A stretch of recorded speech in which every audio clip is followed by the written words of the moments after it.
بسم اللہ الرحمن الرحیم۔ آج ہم فضائل نماز کے باب اول سے حدیث نمبر 4 پڑھیں گے۔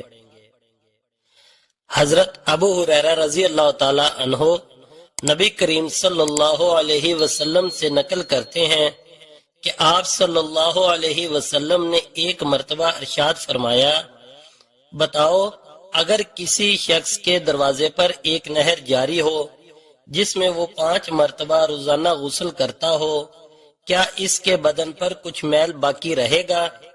صحابہ رضی اللہ تعالی عنہ نے عرض کیا کہ کچھ باقی نہیں رہے گا۔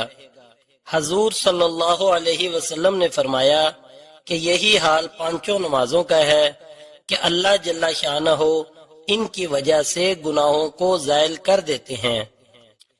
ایک اور حدیث میں ارشاد ہے کہ حضرت جابر رضی اللہ تعالی عنہ حضور اکرم صلی اللہ علیہ وسلم کا ارشاد نقل فرماتے ہیں کہ 5 نمازوں کی مثال ایسی ہی ہے کہ کسی کے دروازے پر ایک نہر ہو جس کا پانی جاری ہو اور بہت گہرا ہو، اس میں وہ روزانہ 5 دفعہ غسل کرے۔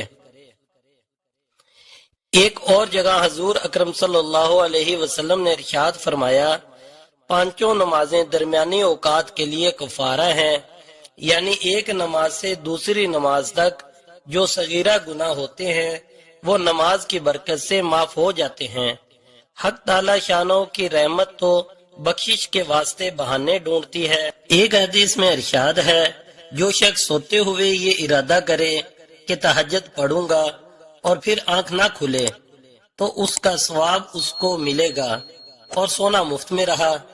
کیا ٹھکانہ ہے اللہ کی دین اور عطا کا، جو کریم اس طرح عطائیں کرتا ہو تو اس سے نہ لینا کتنی سخت محرومی اور زبردست نقصان ہے۔